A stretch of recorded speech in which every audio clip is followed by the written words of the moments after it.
Muchas gracias por darnos paso y bienvenidos a todos a la mesa sobre salidas profesionales en el ámbito internacional, donde vamos a tener la oportunidad de escuchar a profesionales que se dedican o que han trabajado en el ámbito de las Naciones Unidas, de la Unión Europea, de la carrera diplomática y del ejercicio profesional en el ámbito internacional.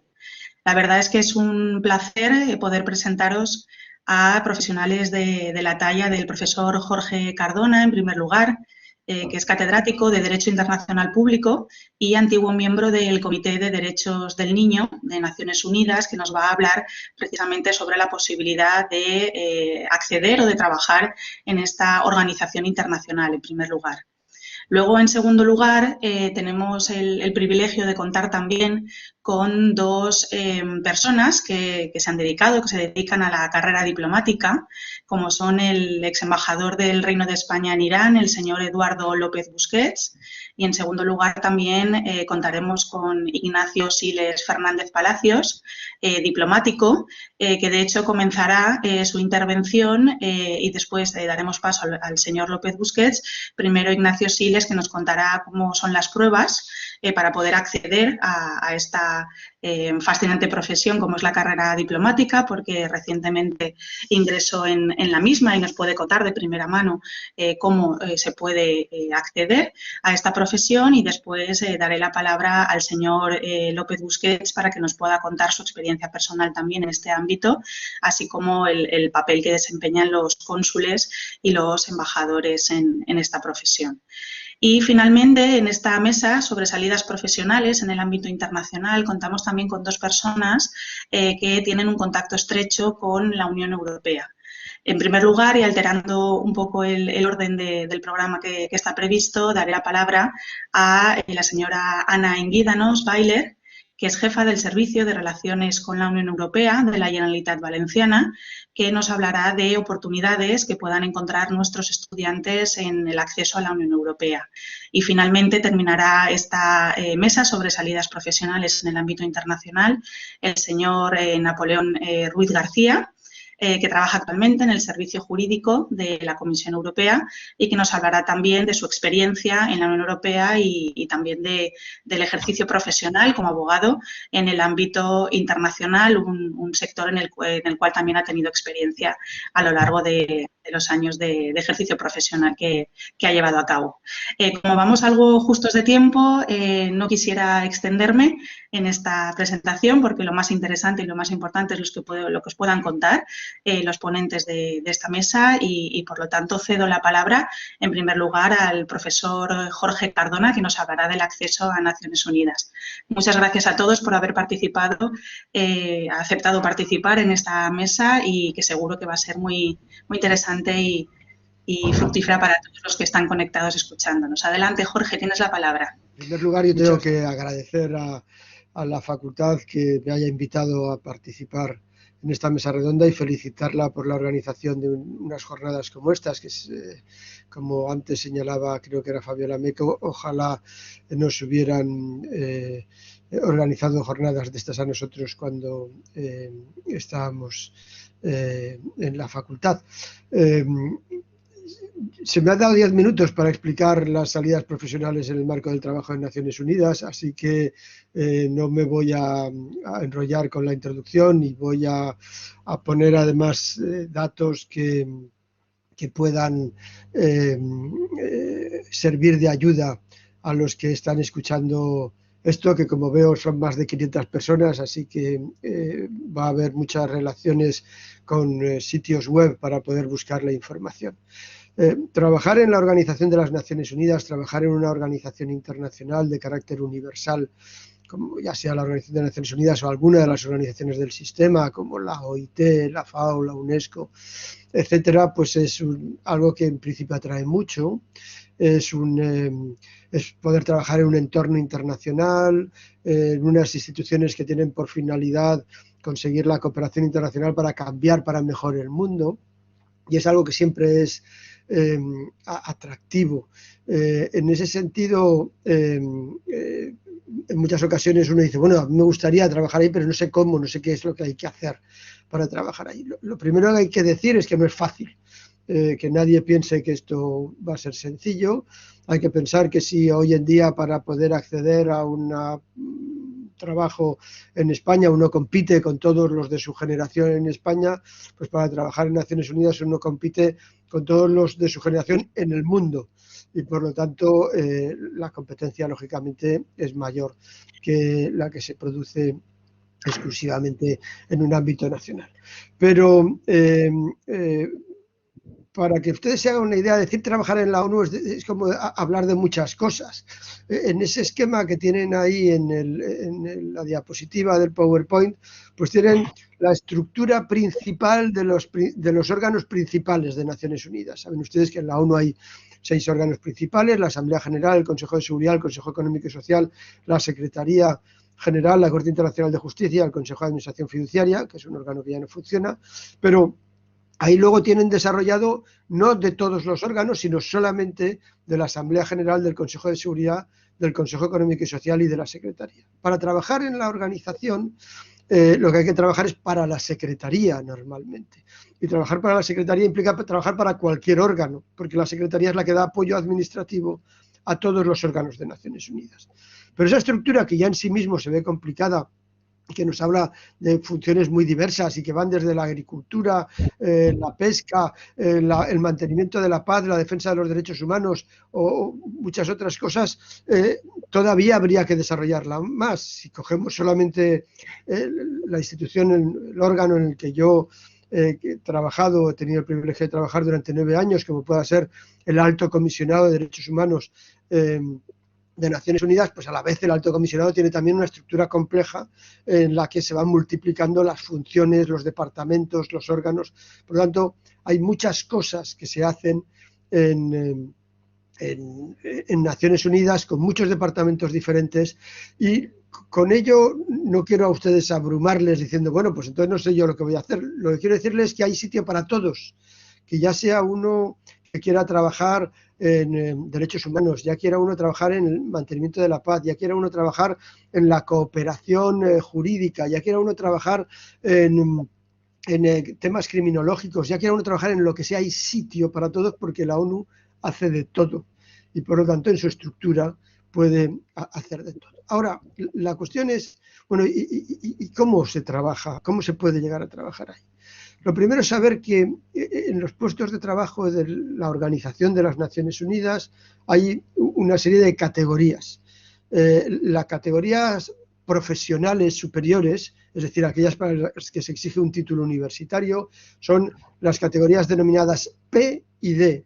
P, el P1 y el P2, pues tienen ustedes ahí, es un mínimo de 2 años de experiencia laboral, aunque vamos a ver fórmulas para entrar sin experiencia laboral.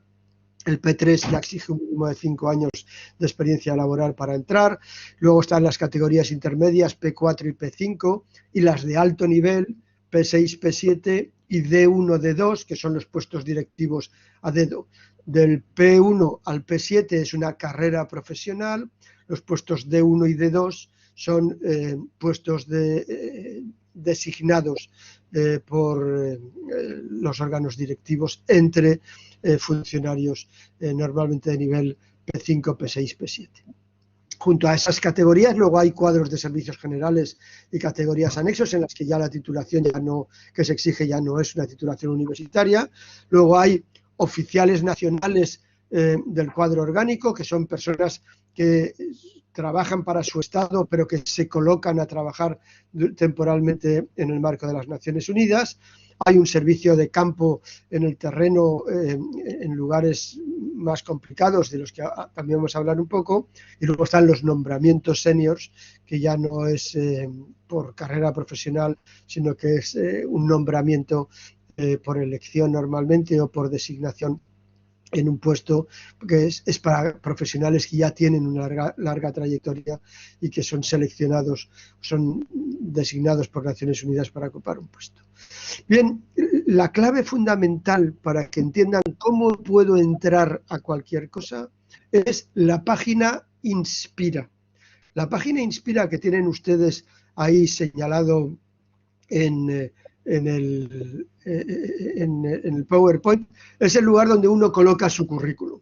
Para todo lo que vamos a ver, uno tiene que haber pasado por la página Inspira y haber seleccionado sus competencias, su currículum, su experiencia, y luego esa página además hay que irla actualizando. Ese es el punto de clave y fundamental para todo. Y a partir de, para poderlo hacer bien, es importante consultar el manual del aplicante que tienen ustedes ahí y que es un tocho de casi 100 páginas explicando cómo hay que rellenar las cosas, cuáles son los criterios de selección, cómo debe uno después poder aplicar a los diversos sitios. Ahí hay un manual y ya les digo que este es el punto de entrada para cualquier cosa, es la página Inspira y luego el manual del aplicante. Bien, cuando uno ya ha hecho eso, ¿qué alternativas tiene? La primera alternativa es el programa de jóvenes profesionales. El programa de jóvenes profesionales es la situación ideal para entrar en Naciones Unidas.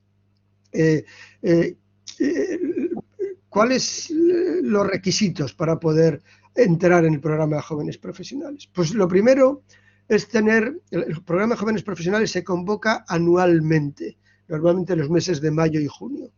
Y lo primero es tener la nacionalidad de uno de los estados que va a formar parte de ese programa de jóvenes profesionales.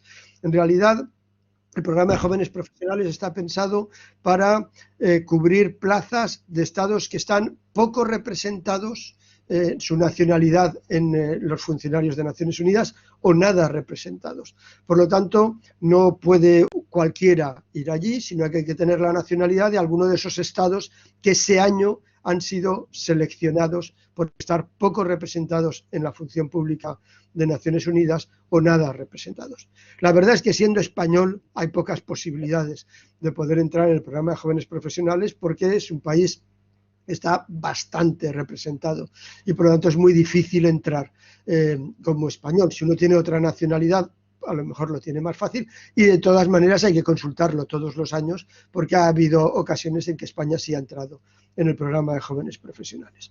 El nivel que se pide es tener un título universitario de mínimo 3 años, hay que tener menos de 32 años para poder aplicar y hay que dominar el inglés o el francés, dice la convocatoria, pero en realidad hay que dominar el inglés y es muy conveniente también hablar francés.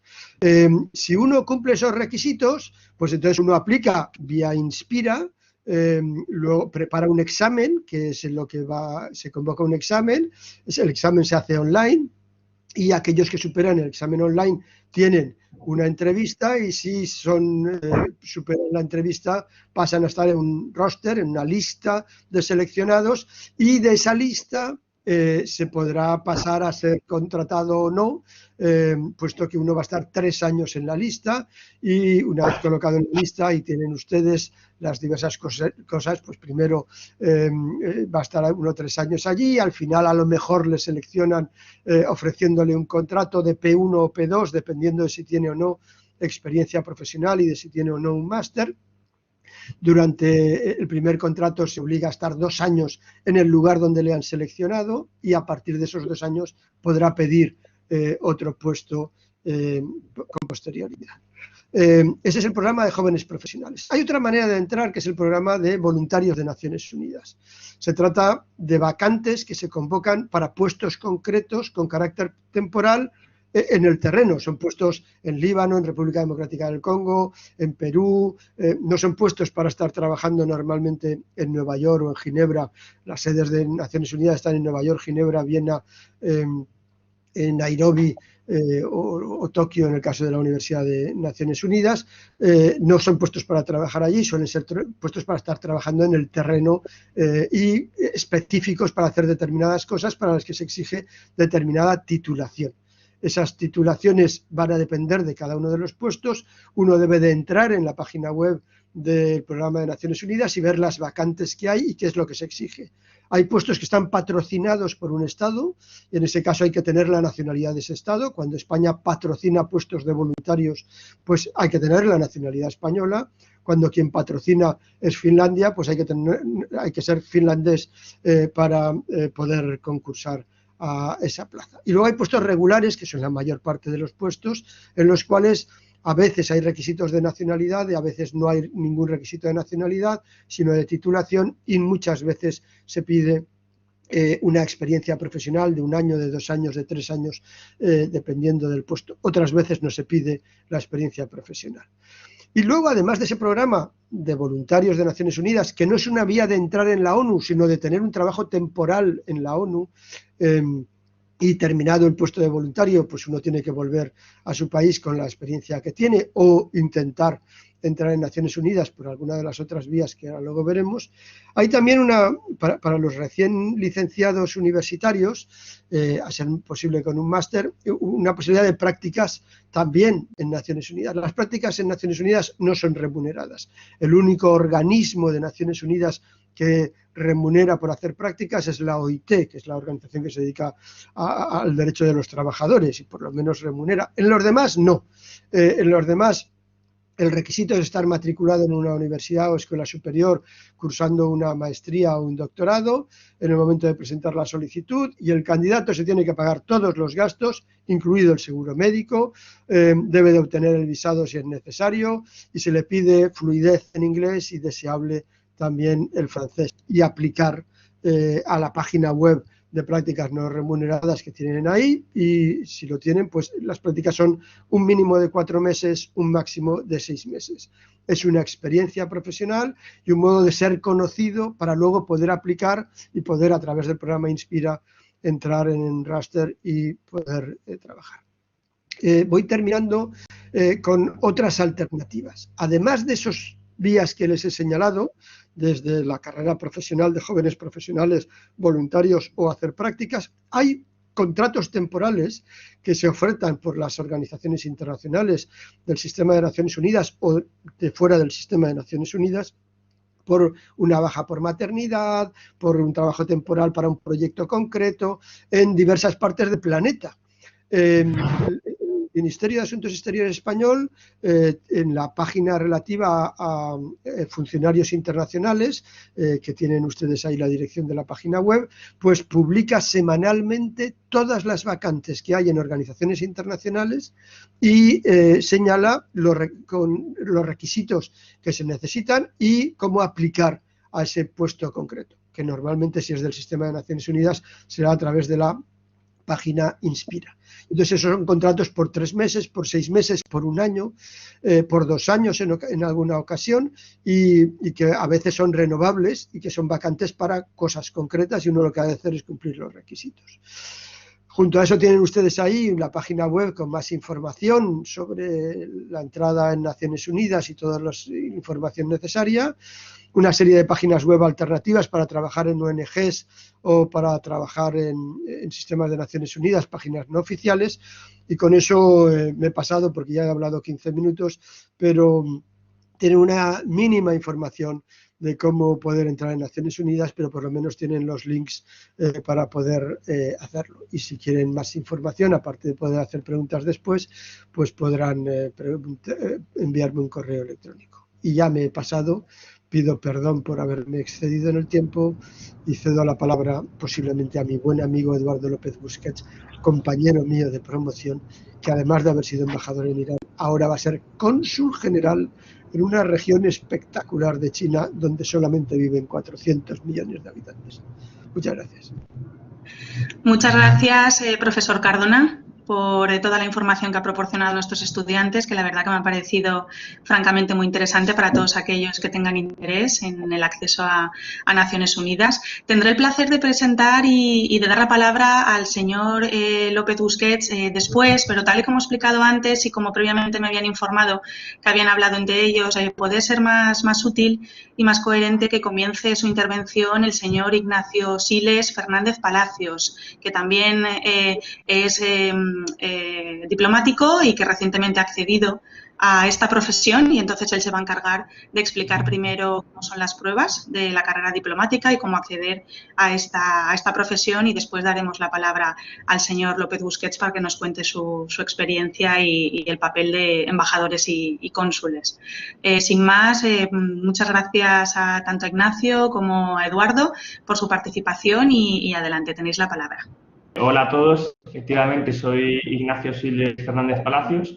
Para mí es un placer haber recibido la invitación de la vicedecana de Relaciones Internacionales, Carmen Azcárraga, que también me dio clase, por cierto, en Nacionalidad y Extranjería, así como de Jorge Cardona de Internacional Público. Así que hola especialmente a vosotros dos y también a todos los demás.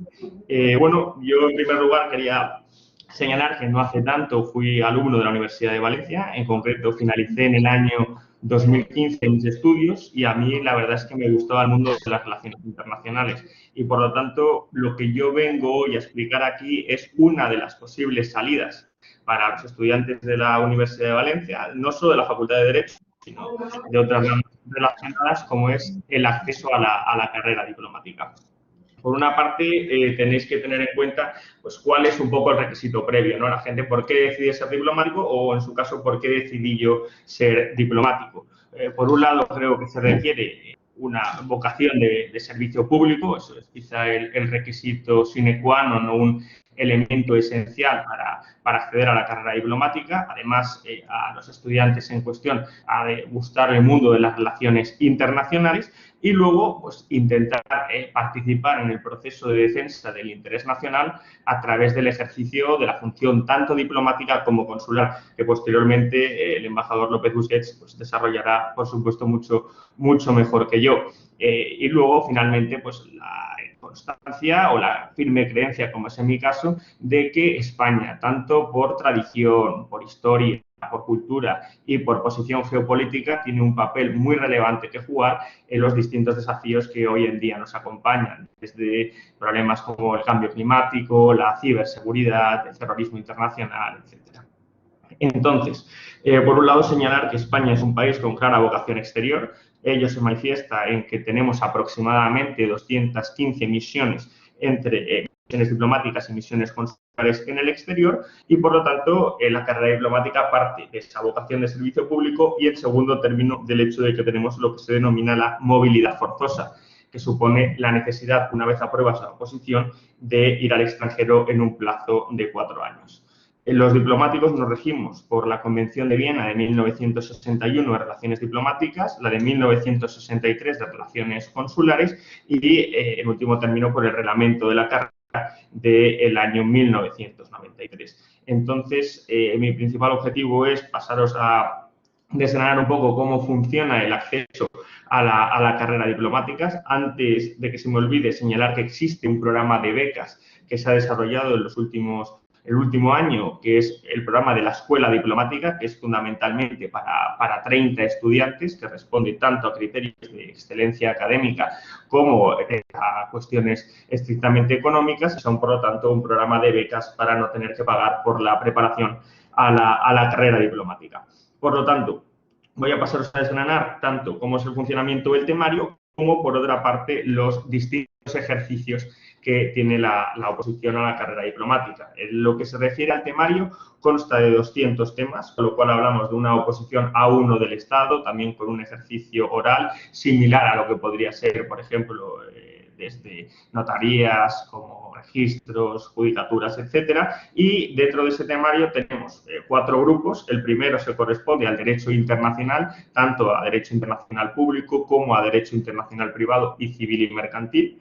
Un segundo grupo que es fundamentalmente de derecho constitucional, sistemas políticos, derecho administrativo y 25 temas de Unión Europea. Por lo tanto, quizá el ámbito de la Unión Europea es de los más complejos. El tercer grupo es de economía, tanto de economía nacional como economía internacional y, finalmente, cooperación al desarrollo. Y, por último, un grupo cuarto que es de historia, que va desde los Reyes Católicos hasta ya cuestiones relativas a las relaciones internacionales actualmente, pues el desarrollo de Iberoamérica en los últimos años, desafíos en la seguridad internacional, etcétera. Es, como podéis ver, un temario muy variado que incluye aspectos de derecho, de economía, de historia, etcétera, y por lo tanto la composición de la carrera en sí también es bastante variada, es decir, a la carrera diplomática oposita gente que tiene grado en Derecho, grado en Relaciones Internacionales, en grado de Ciencias Políticas, en Historia, en Economía o incluso en Filología Clásica. Vemos, por lo tanto, una composición muy variada que, por lo tanto, yo creo que es una de las grandes características de la carrera diplomática, que requiere, un poco como se apuntaba, esa vocación por el servicio público y la constancia de que verdaderamente pues, se va a vivir gran parte de la vida en el extranjero, como posteriormente podrá detallar el embajador López Busquets. Una de las cuestiones que a mí me parecen quizá más divertidas o quizá uno de los elementos o de los valores añadidos de la carrera diplomática es la variedad que tiene la carrera. Es decir, tanto la posibilidad de llevar a cabo actividades estrictamente diplomáticas en nuestras distintas misiones diplomáticas, que como sabemos llevan a cabo una función de representación, de enterarse de cuál es la evolución de los acontecimientos en los distintos países, informar sobre ellos a España, tratar de intentar impulsar la celebración de acuerdos internacionales, mejorar nuestra proyección o nuestra imagen país, como por otra parte aquellas actividades que son estrictamente consulares y ello es un nivel administrativo mucho más cercano al ciudadano, mucho más de atención, de asistencia a nuestros detenidos en el exterior, funciones propias como pueda ser la inscripción de los matrimonios, el registro civil, etcétera, ¿no? Entonces vemos cómo incorpora, digamos, una gama muy variada de cuestiones y yo para mí ese es al menos uno de los grandes criterios de la carrera, ¿no? Su variedad, es decir, que no es un trabajo en absoluto homogéneo, no ya por la cuestión relativa a la movilidad forzosa, sino porque uno pues, puede especializarse en distintos ámbitos, desde los ámbitos estrictamente económicos, a través, por ejemplo, de intentar ayudar la implantación de empresas españolas en el exterior, pues fomentar de alguna manera junto con el ICEX y la Secretaría de Estado de Comercio pues las exportaciones, intentar informar sobre el país en cuestión, ayudar con los distintos trámites, una actividad quizá más orientada estrictamente a la cooperación al desarrollo, que divierte también a cierta parte de la carrera. Tenemos desde una Secretaría de Estado de Cooperación hasta la EGID, que es la Agencia Española de Cooperación Internacional al Desarrollo, para cuestiones estrictamente pues, humanitarias, de apoyo a los países en vías de desarrollo de proyectos, etcétera. Y luego uno también puede pues, centrarse en cuestiones, como apuntábamos, de índole consular, de índole cultural, es decir, incorpora una gama muy variada de proyectos y, por lo tanto, es para mí quizá uno de los elementos pues, más agradables o más atractivos de la carrera. En cualquier caso, y por cumplir un poco con los tiempos, señalar que quien esté interesado en el estudio de la carrera diplomática o quiera empezar a preparar pues, a través de Carmen o directamente conmigo, yo puedo facilitaros pues, información sobre, sea academias de idiomas, academias de temas, etcétera. Y luego lo que se refiere al ejercicio estricto sensu, yo os he contado un poco el funcionamiento de la carrera y lo que se refiere a la oposición en sí, pues consta de 4 ejercicios. Un primer ejercicio que es un tipo test que responde a los 4 temas que hemos señalado previamente y normalmente es un test de cultura general que se prepara en las distintas academias. Hay unos 600 firmantes con carácter anual, de los que aproximadamente 150 todos los años aprueba ese primer ejercicio. Un segundo ejercicio que es un ensayo de política, economía, un ensayo de actualidad que viene posteriormente acompañado de una entrevista que realiza el tribunal, en el cual a uno se le plantea pues, por qué quiere ser diplomático, qué puede aportar a la carrera diplomática y cuestiones de política exterior. Un tercer ejercicio que ya son los idiomas, que para mí constituye la primera barrera de entrada a la oposición. Es decir, hay que tener un buen nivel tanto de inglés como de francés.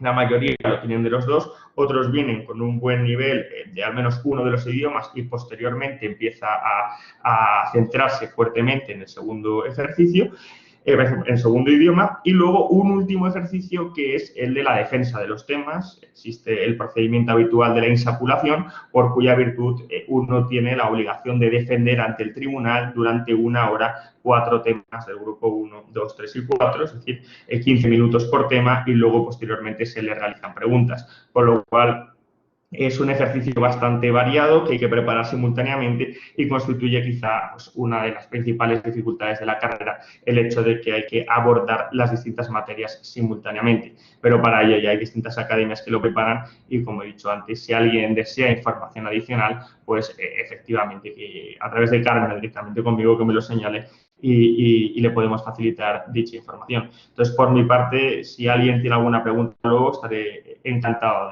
de atenderos. Muchísimas gracias, Ignacio, por tu intervención y por tu exposición. La verdad que me produce una enorme satisfacción que un antiguo estudiante mío haya llegado a donde has llegado tú. Felicidades. Y seguro que todo lo que has contado en tu exposición ha sido muy útil para todos aquellos que puedan estar interesados en el acceso a la carrera diplomática en este momento. Para completar la información sobre esta fascinante profesión, doy la palabra a continuación al señor López Busquets, para que nos pueda contar su experiencia. Desgraciadamente no he podido escuchar a Ignacio y a lo mejor todo el tiempo y a lo mejor repito algunas de las cosas, pero trataré de aportar la diferencia, digamos, de la experiencia y de los años de carrera que tengo, entendiendo de lo que él debe haber estado hablando o alguna parte he oído hablar. Yo lo primero que quiero decir es que soy valenciano. Yo nací en el barrio de Patrais y viví en el barrio del Carmen y en el barrio de Abastos y estudié en el colegio de los Escolapios de la calle Carniceros y después estudié precisamente en la Facultad de Derecho cuando estaba en la avenida Blasco Ibáñez. Esto lo digo fundamentalmente para tratar de disipar la primera idea preconcebida, y es que esta es una carrera donde hace falta tener muchísimos contactos, pertenecer a una determinada familia o determinadas familias o pertenecer a determinados estratos. Es decir, esto evidentemente la vida es muy complicada y cuanto más contactos se tengan, mejor. Pero yo debo dejar bien claro esta primera idea. La segunda idea que quiero destacar es que si ingresar en la carrera diplomática es muy complicado. Ignacio ha hecho referencia al concurso, es decir, es una oposición dura, es una oposición que requiere mucha dedicación y requiere tiempo, pero ingresar compensa. Es decir, el tipo de actividad que uno desarrolla, tanto personal, vital, intelectual, familiarmente, en España, en el extranjero, compensa. Es decir, vale mucho, mucho la pena. La tercera idea, y sí que he oído a Ignacio que se ha referido a ella, es precisamente la capacidad, la variedad y la capacidad, en definitiva, de cambiar de vida dentro de ciertos límites de un día, no digo de un día para otro, es decir, pero casi. O sea, alguien puede estar trabajando muy intensamente con muchísimas horas, muchísima dedicación en un determinado momento, en un determinado lugar y después pasar o, digamos, estar, más que hablar de dedicación, yo creo que la dedicación siempre tiene que ser máxima, pero más que dedicación, yo me refiero, puede uno estar trabajando en actividades que pudiéramos considerar burocráticas y de repente pasar a asumir desafíos que son, en parte, muchas veces una aventura. Es decir, sin ir más lejos, que a los 63 años que tengo haya sido destinado al Consulado General de Chengdu es realmente un reto y un desafío. Es decir, voy a llegar a una ciudad de 14 millones de habitantes en la China occidental y voy a tener que abrir un consulado general. ¿Y por qué lo tengo que abrir? Lo tengo que abrir fundamentalmente porque las relaciones económicas entre España y China son muy intensas y las relaciones entre España y la Comunidad Valenciana también en concreto y la China occidental requieren realmente la presencia de alguien, entiendo, que tenga mi perfil, tenga mi experiencia y tenga mi proyección de carrera. Pero más que de mí, vuelvo a repetir, la idea de que hay una gran variedad. Yo, esto es yo, mí conmigo, pero entiendo que es precisamente lo que tengo que hacer en este momento. Yo he estado destinado o he vivido en Sudáfrica, en Colombia, en Irán, en Bruselas, volví a Madrid, después estuve en Argelia, volví otra vez a Madrid, estuve en México. Después fui durante 3 años el comisario adjunto de la Expo de Zaragoza y viví en Zaragoza. Después estuve en Mozambique. De Mozambique volví a Madrid para dirigir Casa Árabe, que tiene la sede en Madrid y en Córdoba. y posteriormente durante 5 años volví a Irán y esta vez como embajador. Después de unos meses en Madrid voy destinado a China. Es decir, esto por lo que se refiere a los cambios de lugares. Ahora mis últimos destinos han sido de un tiempo largo, pero hará 10 años, a veces cuando decía dónde había estado, me preguntaba yo cómo era posible que hubiera estado en tantos sitios. Y la verdad es que empezaba a tener dudas de que hubiera estado en tantos, pero lo cierto es que sí, que ha sido geográficamente una carrera muy dispersa. Desde una perspectiva ya funcional, Ignacio también lo he oído, ha hablado de las diferentes actividades que hace un embajador o que hace un cónsul. Es verdad, y esto es muy importante, que al final, cuando uno en la parte final, digamos, en el último tercio de su carrera, asume puesto de dirección, haya tenido precisamente capacidad de estar,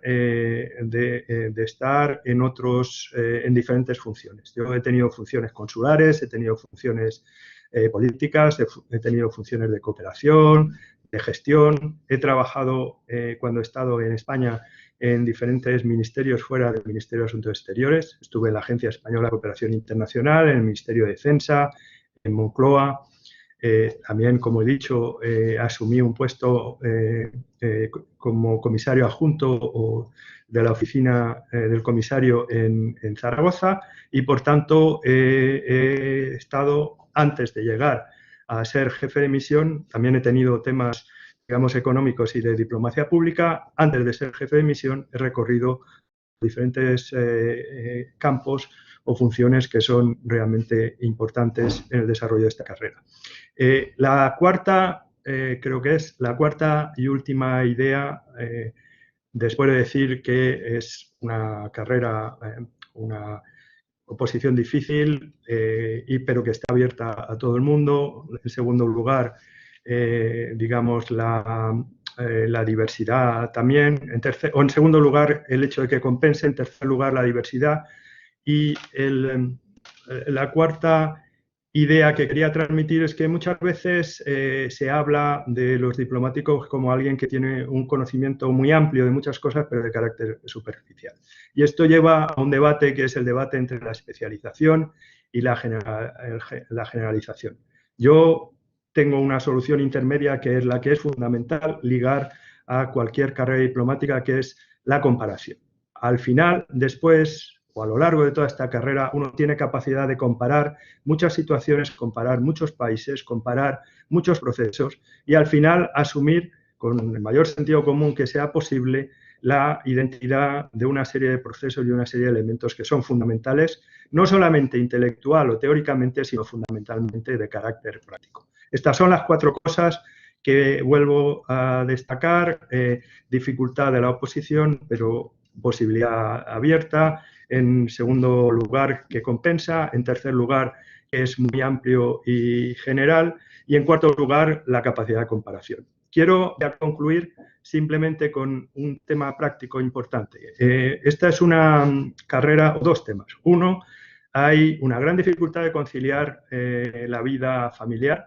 Mi mujer, yo llevo 35 años de carrera, mi mujer, que es profesora de educación secundaria, tiene 31 años de carrera, lo cual ya demuestra la cantidad, o de entrada puede uno imaginarse la cantidad de veces que hemos tenido que vivir físicamente separados, combinar las 2 carreras, pero yo creo que ambos estamos orgullosos precisamente de este dato: 35 años por un lado y 31 por otro. Evidentemente hay una diferencia, un gap de género, por decirlo de alguna manera, pero entiendo que ha sido un gran esfuerzo. Y el segundo lugar es, y esto hablando con la Universidad de Valencia, es la posibilidad de volver a Valencia o volver a la Comunidad Valenciana a desempeñar el propio trabajo de uno. Es decir, esto en principio parece difícil, es difícil, pero como funcionario siempre un diplomático en algún momento de su carrera puede tratar de trabajar en alguna administración que lo ligue a su tierra de origen. Aparte de eso, yo tuve oportunidad en su momento de estar destinado en una ciudad como Zaragoza y fue para mí un privilegio ser uno de los dos únicos directores generales de la Administración española que vivían fuera de Madrid. También es posible, en el caso de la Comunidad Valenciana, hay un diplomático en este momento, hace unos meses había dos, destinados en Alicante, dirigiendo y gestionando la Casa del Mediterráneo. Siempre existe esta posibilidad. En un momento al acabar la carrera estuve pensando también la posibilidad de hacer, en lugar de la carrera diplomática, una oposición de técnico comercial del Estado, que es básicamente las personas que acaban siendo los consejeros económicos y comerciales en las representaciones en las embajadas. Y una de las razones por las que quería, y con esto concluyo, era ver la posibilidad de en algún momento profesionalmente regresar a Valencia. Recuerdo que fui a la delegación de comercio que estaba, si no me equivoco, en la calle Sorolla, debe estar todavía, estoy hablando casi de hace 40 años, y plantearle esta posibilidad a la persona que en ese momento era delegada de comercio, era una señora delegada de comercio en Valencia. Y me dijo, mirándome a los ojos, me dijo, mire usted, yo soy muy joven y no pienso irme de aquí, así que hasta que me jubile, así que mejor si se busca otra alternativa vital. Muchas gracias y estoy a las preguntas que me puedan hacer después. Gracias. Muchas gracias a ti, Eduardo, por haber compartido con nosotros tanto tu experiencia profesional como personal. Desde luego, toda una información muy enriquecedora para todos. Damos paso ahora a las exposiciones relativas a la Unión Europea, dando paso en primer lugar, y te agradezco, Ana, por tu paciencia, por el pequeño problema técnico que hemos podido tener antes, para que nos hables de oportunidades en la Unión Europea. Adelante, tienes la palabra. Bueno, vuelvo a reiterar el agradecimiento porque además me está sirviendo para compartir, bueno, yo es un honor compartir esta mesa con el resto de ponentes y también he podido escuchar algo de la mesa anterior que también me ha parecido muy interesante, así que doble agradecimiento. Bueno, aquí vengo en realidad como un doble sombrero. Por un lado, soy jefa de servicios de relaciones con la Unión Europea y también soy responsable del Centro de Europe Direct Comunidad Valenciana. Así que utilizamos también este tipo de actos para darnos a conocer y para deciros que estamos totalmente a vuestra disposición para cualquier información, ya no solamente sobre este tema del que voy a hablar ahora, sino para cualquier cosa que queráis sobre Europa. Europe Direct es una red de información que tenemos financiada por la Comisión Europea precisamente con este objetivo. Simplemente deciros que estamos físicamente en dos oficinas, tanto aquí como en Alicante, pero que lo que más nos puede interesar es seguirnos tanto en página web como en nuestras redes sociales, os guiar un poquito sobre cuál es el contenido de nuestra web, porque todo lo que voy a comentar ahora está ahí y sobre todo todas las oportunidades que vemos que van surgiendo y que pueden interesar a los jóvenes las difundimos por redes sociales. Y centrándonos ya en el tema del acceso a instituciones europeas, pues me ha parecido interesante tocar dos temas. El tema de las prácticas, que también el profesor Cardona se ha referido a ellas en el ámbito de las Naciones Unidas, y luego ya el trabajar. Yo hablaré al revés, hablaré primero de las prácticas. Las prácticas en instituciones europeas son una oportunidad muy interesante, no solamente si finalmente queréis acabar trabajando en las instituciones europeas, sino también como un paso previo para otras experiencias profesionales, porque os va a dar una visión de dónde se deciden las cosas y cómo se decide, además dentro de una organización, como puede ser cualquiera de las instituciones, con una serie de procedimientos administrativos muy ágiles y en un entorno plurinacional que creo que puede ser muy interesante. ¿Qué se necesita? Bueno, en teoría, se tiene que tener, por supuesto, como mínimo el grado, o titulado superior o estudiante universitario de segundo ciclo. Es muy importante destacar aquí que aquí todavía no hace falta ser ciudadano de la Unión Europea, así que si alguno de vosotros no es ciudadano de la Unión Europea, que sepa que ahí hay una ventanilla para poder participar. Sí que es muy importante el dominio de idiomas, aparte evidentemente del castellano, pues al igual que pasa ya en Naciones Unidas, la lengua dominante ahora mismo es el inglés, hace falta muy buen nivel de inglés y por supuesto se agradece mucho el conocimiento de otras lenguas, especialmente lo que se suele hablar como otras lenguas de trabajo.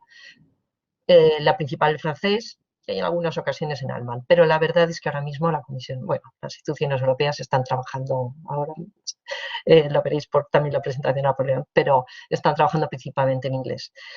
Se trata de unas prácticas muy interesantes porque realmente os hacen partícipes de los equipos. No es que os den, se os va dando tareas, pero estáis realmente dentro de los equipos participando en reuniones, y en que ahora mismo os podéis imaginar que todas las instituciones europeas están trabajando en remoto, pero es realmente muy interesante. Evidentemente las hay no remuneradas y remuneradas. Las que más os interesan son las remuneradas. Y bueno, y en este momento yo suelo enseñar este cuadro, que es un poco un cuadro casero, para recordaros que todo el mundo, cuando piensa en prácticas e instituciones europeas, está pensando en prácticas en la Comisión Europea, pero sepáis que todo el resto de instituciones y también las agencias también convocan estos puestos. Las fechas no son exactamente las mismas, con lo cual las fechas de cierre y de cuándo hay que pedirlas, más o menos son durante unos 6 meses antes. Y entonces tenéis que estar muy atento a estos. Habréis oído hablar de la expresión Blue Book. De hecho, hay gente que a estas prácticas le llaman, ¿he hecho el Blue Book? ¿Qué es esto del Blue Book? Pues esta es una palabra que se le quedó a las prácticas en la Comisión Europea, porque para acceder a estas prácticas se hace una selección previa, es decir, una selección vía vuestro currículum, por supuesto que se solicita todo online. Y anteriormente, todos los que estaban seleccionados, se imprimía un libro que era azul y de ahí se le quedó el nombre del Blue Book. Bueno, esto es una batallita, pero para que sepáis un poco situaros, ¿no? Es importante, en el momento que pidáis las prácticas, que tengáis muy en cuenta que no se puede repetir. Es decir, si conseguís, si tenéis la suerte de que alguna institución o, digamos, el Comité Económico y Social os dé una práctica, que no penséis, mira qué bien, pues ahora estos 6 meses voy a hacer una práctica en el Comité Económico y Social y mientras tanto pido la de la Comisión Europea, que en realidad me interesa más. No, que sepáis que no se puede repetir esto. La idea es que una vez se tenga esa experiencia, ya lo que toca es o trabajar en otra cosa o trabajar en las instituciones europeas. Y ahí es donde llega pues la segunda parte. Estoy haciéndolo muy rápido porque me dijeron 10 minutos y lo estoy intentando. Para trabajar en instituciones europeas. Ahí los requisitos son diferentes. Ahí sí que es necesario ser ciudadano de la Unión Europea. Por supuesto, el conocimiento de las 2 lenguas. Vuelvo a insistir, el inglés ahora es absolutamente predominante y hay que tener muy buen nivel de inglés. En el sector jurídico también hace falta francés, porque ya sabéis que el Tribunal de Justicia trabaja en francés. Y esto es un requisito que se ha de tener sí. Para lo que son las oposiciones más normales, las pruebas son anuales, pero ahora, cuando entremos un momentito en el detalle, veréis que ahora ya no siempre sí. Bueno, en este año es un poco especial y se están retrasando un poquito, pero normal es que haya todos los años. De igual manera que el profesor Cardona hablaba en el ámbito de las Naciones Unidas de la plataforma Inspire, en el caso de la Unión Europea, donde os podéis informar absolutamente de todo y de donde se llega la información, no solamente de prácticas en su mayoría, sino también todas las oportunidades profesionales, es EPSO, que es la Oficina Europea de Selección de Personal. Aquí tenéis los vínculos, no sé si luego las presentaciones también veréis disponibles, no hay ningún problema en que las tengáis, ¿no? Hay algunas instituciones, como son el Banco Central Europeo y el BEI y alguna otra agencia, que sepáis que van por libre, que si queréis trabajar para ellos tenéis que meteros en su página y por allí, ¿no? Pero digamos que la gran mayoría de ofertas las tendréis en las páginas web de EPSO. Lo que me gustaría destacar es que es un sistema muy diferente del sistema al que estamos acostumbrados en España. Acabamos de escuchar a Ignacio cómo se hablaba de las oposiciones, todo el mundo conocemos cómo son las oposiciones en España, estudiar un temario. Aquí es muy diferente, se trata de exámenes que no está basado en un temario, no hay temario, sino que buscan en teoría más aptitudes, pero ojo, el hecho de que estemos hablando de que están buscando aptitudes no quiere decir que no se necesiten conocimientos. Hay una serie de pasos, una primera fase que es totalmente online, pero en la fase final, en las entrevistas, sí que hay una gran diferencia porque ya sí que están preguntando si sabes o no sabes. Todo esto sin temario. Y otra gran diferencia que también tenéis que tener en cuenta, y que es lo mismo que en el caso de las Naciones Unidas, es que cuando uno aprueba la oposición, no tiene automáticamente derecho a una plaza, sino lo que pasa es a estar o en una lista de reserva, en el caso de oposiciones para funcionarios, o en una lista de candidatos, que se llama. Entraremos un poquito más allá, pero en realidad es como una bolsa de trabajo. A partir de ese momento te pueden llamar a trabajar. Te pueden llamar a trabajar si ven tu currículum, te hacen la entrevista o a veces pruebas adicionales y les parece que eres el candidato adecuado. Si no te llaman a trabajar, se caduca tu lista y ahí te quedas. En todo en lo que es el ámbito de instituciones internacionales es importante ser proactivo. Incluso en las prácticas, no me he querido detallar, pero sí que os he hablado de que había como una primera preselección en base al currículum y luego de ese antiguo libro azul, es decir, de esa lista de preseleccionados, te podían llamar. Pues que sepáis que en el momento que estás en esa lista, uno en principio no debe quedarse sentadito esperando sin moverse, sino que lo lógico es ser proactivo e intentar buscar quién tiene puestos vacantes y presentarse. Es un poco algo a lo que no estamos acostumbrados. ¿Qué quiere decir esto? Que en el caso de que aprobéis una oposición a instituciones europeas, hay que moverse. Y para moverse, que sepáis que nosotros estamos a vuestra disposición, pero que también está a vuestra disposición la Embajada de España ante las instituciones europeas, entre nosotros la REPER, que tiene una unidad dedicada precisamente a apoyar la presencia de funcionarios españoles en las instituciones europeas. Bueno, ¿qué tipo de trabajo se puede? No voy a entrar en todo el tema de escalas, pero menos que sepáis que sí que hay diferentes tipos, ¿no? Se puede trabajar como funcionario, luego hay también algo que se llama agentes contractuales y luego otros muchos. Como funcionarios, para aclararnos, el nivel de graduado, los titulados universitarios, son el nivel de administradores. Ahora veremos qué diferentes perfiles. Luego tenemos los asistentes y secretarios, que eso ya es educación secundaria más experiencia, lo que no quita que hay mucha gente, como también pasa en la administración española, que lo que tienen están sobrecapacitados y tienen titulaciones, pero digamos que esa es la diferencia. También hay algo que se llama agentes contractuales, que la gran diferencia es que se trata de puestos temporales y que veréis cuando busquéis las plazas abiertas que están denominados por la palabra CAST. CAST son estos, los agentes contractuales. También tienen niveles, evidentemente, a los niveles a los que aspiraríais como graduados son los niveles 3 y 4, que lo sepáis cuando veáis un listado. Y luego hay otra amalgama de posibles oportunidades como agentes temporales, como yo qué sé, asistentes parlamentarios, expertos, traductores, en fin, digamos, una normalidad.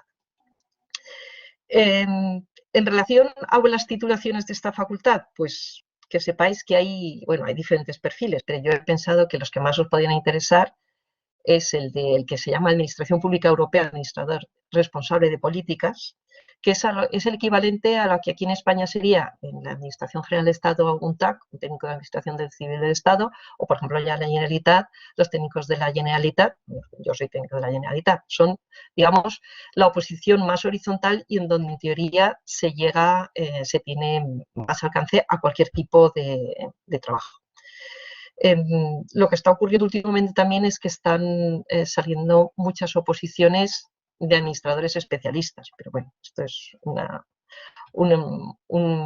digamos una consecuencia del método de selección tan abierto que tiene. También nos interesa mucho el perfil de jurista lingüista. Todos los textos jurídicos, aunque pueden, o sea, en una primera fase son traducidos por traductores, la revisión final y la redacción final la tiene que hacer alguien que tenga estudios de derecho, porque si no podría saber cualquier barbaridad. Otro perfil que evidentemente os interesa es el de jurista. Ahora, como después de mí va a hablar Napoleón, os explicará bien precisamente esto. Y finalmente los responsables de relaciones exteriores. Como sabéis, se creó hace unos años ya el Servicio de Acción Exterior Europeo. Actualmente, principalmente, sus trabajadores son en realidad diplomáticos, o un altísimo porcentaje son diplomáticos procedentes del resto de Estados miembros. Hay muchos diplomáticos españoles que han pasado al Servicio de Acción Exterior, pero ahora mismo ya están reclutando directamente, que son los responsables de relaciones exteriores, y es, como digamos, la diplomacia de la Unión Europea. otro aspecto muy interesante. Estos son los perfiles más interesantes. Lo que quería también mencionar, y creo que también eso es de gran interés, es cómo llegar hasta allí. Es decir, qué formación necesito para conseguir pasar estos exámenes. Estos exámenes que, como he dicho, son muy diferentes a los que estamos aquí acostumbrados. De hecho, pues hay una primera fase online con una serie de tipo test de razonamiento matemático, razonamiento también lógico y de comprensión verbal, para que os hagáis una idea, un tipo de test de ese estilo. Luego hay también un tipo test de tipo situacional, o sea, en el que te van planteando problemas como hay esta situación de problema o hay que decidir, llamas a más compañeros, llamas a menos compañeros, demás. Eso, digamos, es una primera fase online. Y luego una segunda fase que ya se hace, bueno, en teoría antes era presencialmente en Bruselas, pero últimamente se está haciendo online, están viendo cómo, en el que también, pues, digamos que las preguntas están mucho más orientadas a cómo te desenvuelves, ¿no? Por ejemplo, una de las típicas de estas pruebas es la prueba de bandeja de entrada, en la que te dan una serie de... Es la simulación de que llegas a tu oficina y te llegan un montón de mails y tienes, en base a esa información que ni siquiera te da tiempo a leer, proponer qué hay que hacer y qué no hay que hacer, para que os hagáis una idea.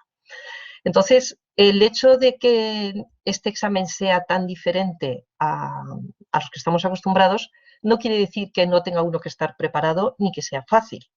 Lo que pasa es que la preparación y la formación necesaria para poder superar estas pruebas es muy diferente. En realidad, lo que están buscando son aptitudes, con lo cual necesitas, número 1, idiomas. Si tenéis que mejorar idiomas, haced todo lo posible por mejorar esos idiomas. Ahora, en la era de Internet, ya ni siquiera hace falta trasladarse a otro país para manejarse bien inglés, manejar bien esto. Luego vienen lo que sería la formación no formal, muy importante. Cuando estamos hablando de aptitudes, están buscando a gente que sabe reaccionar, que sabe analizar, que trabaje en equipo. Para ello, pues nosotros de Europe Direct siempre lo que recomendamos es moverse lo máximo posible. Es cuanto más acostumbrados estéis a trabajar en un equipo, ya sea porque también habéis hecho un voluntariado, porque os habéis movido en un intercambio Erasmus, aunque ahora sabemos cómo está la cosa, pero no olvidemos que esto va a pasar, hacerlo. Hay que seguir, hay que saber moverse en esos ambientes internacionales. Y finalmente, también hace falta formación. O sea, aunque en principio no están demandando especialmente especialistas en la Unión Europea, las últimas fases de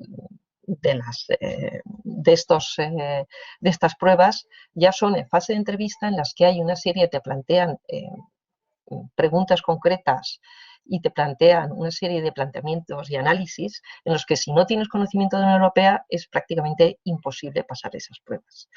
¿Cómo formarse en materia de Unión Europea? Pues aquí es donde llego yo con mi libro, ¿vale?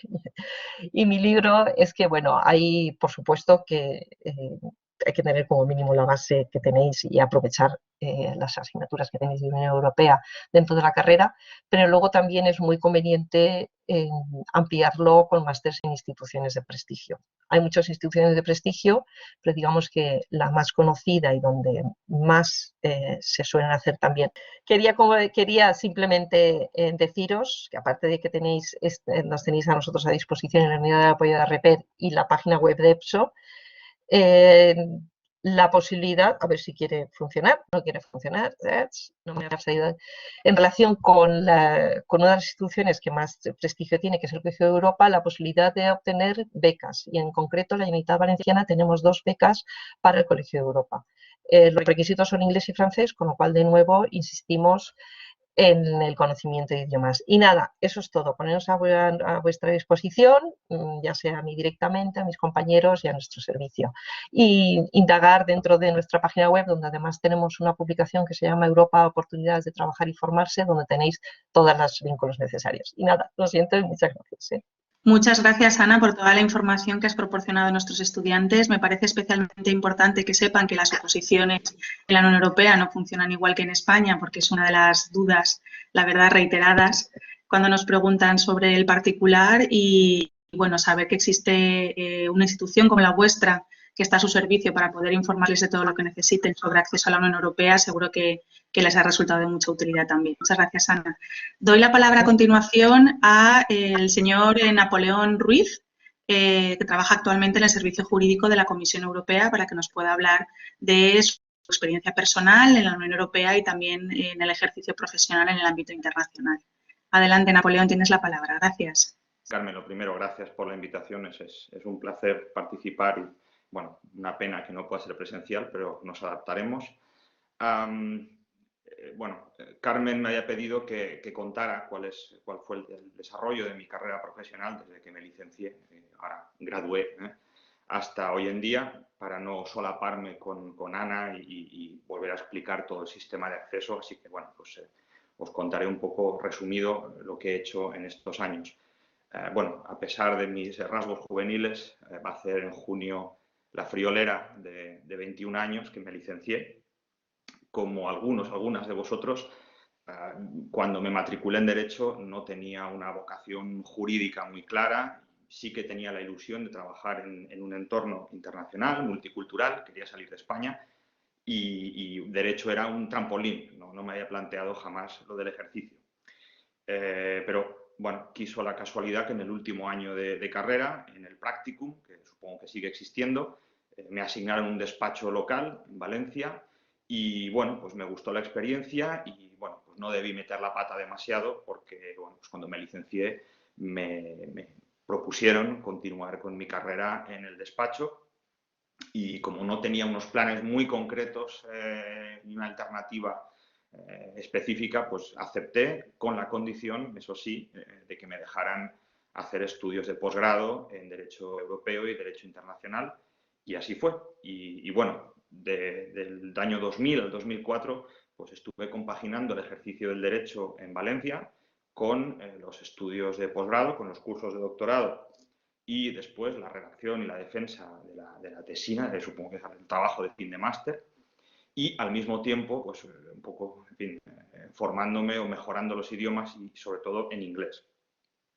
En 2004, a finales, obtuve el DEA, el Diploma de Estudios Avanzados, y en 2005 pues estaba reflexionando sobre posibles temas para la tesis doctoral cuando, bueno, pues me acordé que yo lo que en realidad quería era salir y tener un poco una experiencia laboral internacional y me di cuenta pues que todos los esfuerzos que había hecho pues no podría utilizarlos o aprovecharlos en el ejercicio local, que era muy satisfactorio, pero no era lo que yo quería, así que hablé en su día con el profesor Iglesias, a quien por desgracia nos ha dejado el año pasado, y bueno, pues le conté mi caso y me dijo que para reciclarme profesionalmente o para poder dedicarme al derecho de la Unión Europea, una condición sine qua non era tener un máster o unos estudios de posgrado en un centro de prestigio y, al igual que Ana, me recomendó el Colegio de Europa. Así que preparé mi candidatura y bueno, pues tuve la suerte de que me admitieron y me fui con la beca del Ministerio de Asuntos Exteriores a hacer el máster en Derecho de la Unión Europea por el Colegio de Europa, en el curso 2006-2007. Y bueno, no hay tiempo para hablar del Colegio de Europa, pero fue una experiencia fantástica. Y bueno, además de proporcionarte unos conocimientos extraordinarios en materia de Derecho de la Unión Europea, el Colegio Europa sigue teniendo una ventaja muy clara y es que incluso a día de hoy sigue siendo un caladero para que los grandes despachos bueno, pues recluten a savia nueva, o en mi caso no tan nueva quizás, pero bueno, recluten abogados para sus departamentos de Derecho de la Unión Europea y Derecho de la Competencia, que es la materia por excelencia en el sector privado en relación con la Comisión, porque es el campo en el que la Comisión ejerce de superregulador a nivel europeo. Así que, bueno, en la medida en que yo ya tenía cierta experiencia en Derecho Nacional, acepté la oferta, en este caso, de Garrigues para ingresar en la oficina de Bruselas. Y allí estuve trabajando del 2007 al 2014. y bueno, pues llevé bastantes asuntos de distintos ámbitos, todos de derecho de la Unión Europea. Participé en asuntos sobre contratación pública, sobre fondos estructurales y de cohesión, mercado interior y, bueno, por supuesto, derecho a la competencia y, en mi caso, sobre todo, ayudas de Estado. Y, bueno, pues al estar allí y ejercer en Bruselas, pues uno adquiere conocimientos, uno se acostumbra a los procedimientos ante la Comisión Europea, que es la administración, el regulador, y, bueno, pues también participé en contencioso ante los tribunales europeos, sobre todo Tribunal General, recurriendo decisiones de la Comisión, etc. Cuando uno está en Bruselas, bueno, pues prácticamente todos los días tiene contacto con funcionarios y con personal de las instituciones. Y, bueno, pues aquellos que tenemos cierta vocación de función de servicio público, pues al final es muy tentador presentarse a las oposiciones que os ha explicado Ana. Y, bueno, así fue. Me presenté a unas oposiciones, al final aprobé 2 y, como os ha explicado Ana también, no funcionan como en España, no te da derecho a una plaza, sino que es una especie de habilitación.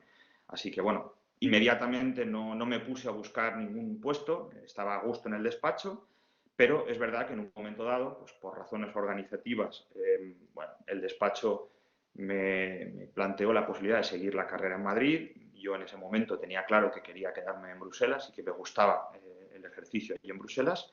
Así que en ese momento pues sí que decidí ponerme manos a la obra y buscar puestos y vacantes. Y, bueno, me presenté a unos puestos en el servicio jurídico de la Comisión Europea, puesto que, bueno, pues ya había ejercido durante bastantes años. Y bueno, pues tras varias pruebas, al final me ofrecieron un puesto en el equipo legislación, que viene a ser un equipo nutrido de juristas lingüistas, aunque no es exactamente eso, pero revisan jurídicamente todos los actos que luego serán adoptados por el Colegio de Comisarios, con lo cual pues, me dio la oportunidad de aprender bueno, pues, normas de técnica legislativa y cómo funciona todo el proceso legislativo en la Unión, que es un poco distinto de lo que lo que habéis aprendido en la facultad sobre el proceso legislativo en España. Y, bueno, pues empecé a llevar asuntos en tanto que agente de la comisión ante los tribunales. Y de hecho, pues de 2014 a 2017 estuve en el equipo legislación y en el 2017 se liberó un puesto en el equipo de asuntos sociales y, bueno, pues me lo ofrecieron y desde 2017 hasta la actualidad, bueno, pues trabajo como miembro del servicio jurídico en ese equipo y en particular me ocupo de las directivas de protección a los consumidores. Y más particularmente, son las que más guerra me dan, son las directivas de cláusulas abusivas y de prácticas comerciales desleales. En un minuto diré simplemente que como miembro del servicio jurídico, pues, mis tareas son, primero, representar a la comisión en los tribunales, particularmente ante el Tribunal de Justicia, el Tribunal General, y luego pues, asesorar tanto a la Dirección General como al Colegio de Comisarios en la materia que me ha sido asignada. Y, bueno, lo voy a dejar aquí, no quiero extenderme más. Sí que, bueno, si pudiera hablar con mi yo de hace 20 años o con estudiantes de últimos años de carrera, pues repetiría un poco lo que os ha dicho Ana, que suscribo completamente. 3 consejos básicos. El primero, idiomas. Es evidente que el que quiera trabajar en un entorno internacional y, bueno, en el de las instituciones, pues los idiomas son muy importantes y sobre todo, no nos engañemos, el inglés. Tenéis que ser capaces de trabajar en inglés y eso es válido también para los despachos de abogados que operan en Bruselas. La mayor parte del trabajo es en inglés. Cuantos más idiomas sepáis, mejor. Si trabajáis en Bruselas, bueno, el francés tiene todavía cierto valor añadido. En mi caso, servicio jurídico, desde luego, porque el tribunal, como os ha anticipado Ana, trabaja en francés. Segundo consejo, pues también, os lo ha dicho Ana, formación. Es indispensable, si queréis trabajar en una consultora, en un despacho o ingresar en las instituciones, yo diría que es condición sine qua non tener un máster o unos estudios de posgrado en centros, bueno, pues en centros de prestigio. No tiene por qué ser el Colegio Europa, que es el más conocido. Hay otros centros universitarios que tienen buenos másteres, pero sin un máster específico, como me dijo el profesor Iglesias, es prácticamente imposible dedicarse a esto.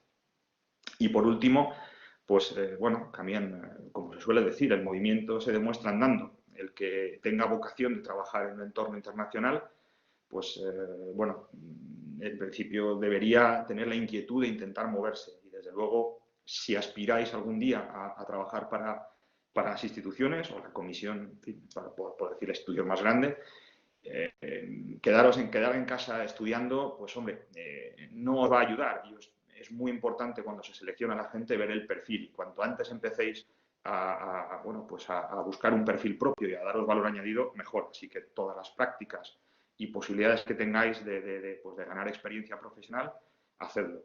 Y bueno, lo voy a dejar aquí. Por supuesto, si tenéis cualquier pregunta, estaré encantado de contestarla, e incluso después de esta mesa, si las podéis mandar a la profesora Azcárraga. Y bueno, animaros y deciros que sin complejos.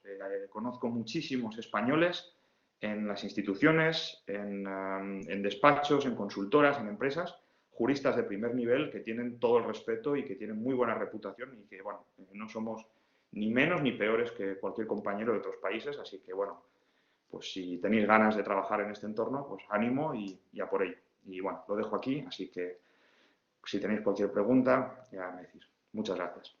Gracias a ti, Napoleón, por contarnos tu experiencia profesional y los pasos que has dado desde que terminaste la licenciatura en nuestro centro hasta llegar al servicio jurídico de la Comisión Europea, y también por imprimir de ilusión y de ánimo tu discurso para que nuestros estudiantes puedan ver, no solo en esta última exposición de Napoleón Ruiz, sino también de los restantes ponentes de esa mesa internacional, que todos ellos están vinculados con la Facultad de Dret de la Universidad de Valencia, y todos ellos han llegado a profesiones y a puestos de mucho prestigio a nivel internacional, y por lo tanto animamos a nuestros estudiantes que estén interesados en estas materias a intentarlo y, como acabas de decir, Napoleón, a diferenciarse de los demás, a empezar a tener un perfil internacional para poder conseguir estos objetivos que han alcanzado los miembros de esta mesa que ha sido tan interesante.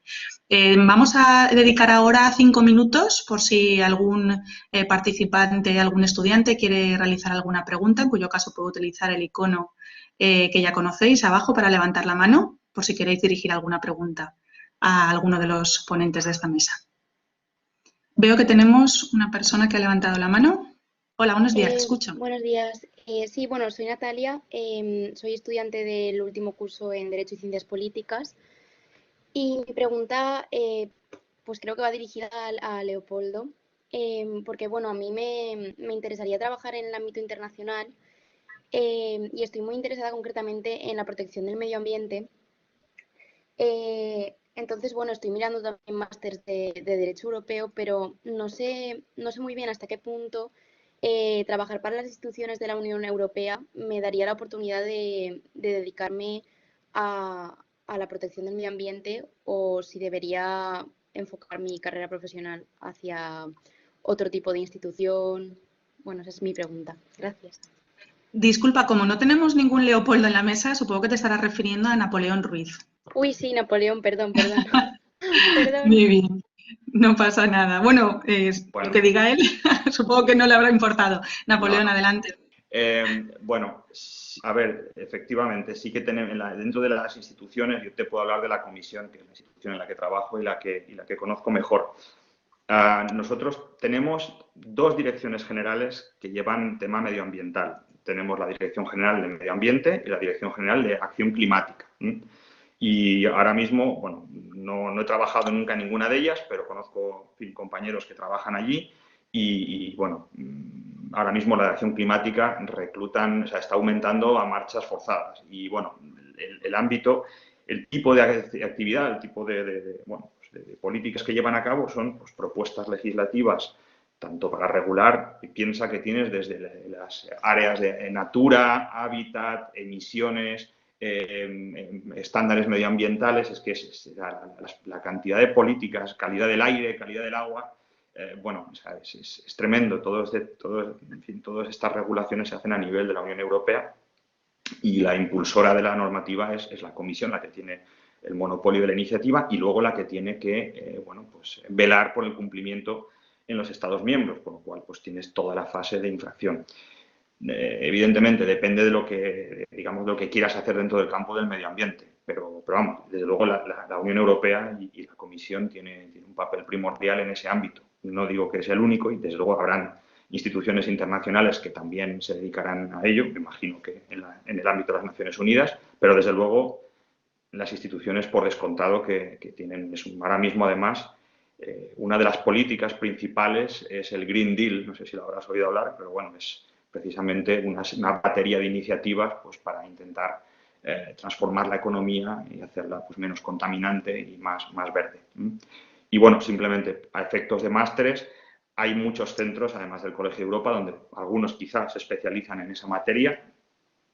Puedes mirar también la Universidad de Bruselas, la Libre de Bruselas, perdón, la Universidad Católica de Lovaina, tienes Maastricht, tienes en Inglaterra, ahora no sé cómo estarán, el King's College y la London School of Economics. Entonces, tienes que mirar los centros y ver si hay alguno que tiene algo más especializado en la materia de medio ambiente o, bueno, o hacer algo más general que te permita luego elegir asignaturas en ese campo. Y lo dejo aquí. Muchas gracias. Y perdona, Nada. Como veis, son las 12:30 ya y es el momento de que cambiemos de mesa. Yo quiero agradecer en nombre de Carmen y del equipo de Canal al completo a los ponentes y a las ponentes que habéis participado en esta mesa internacional, que además siempre es una de las que más interesa a nuestro estudiantado.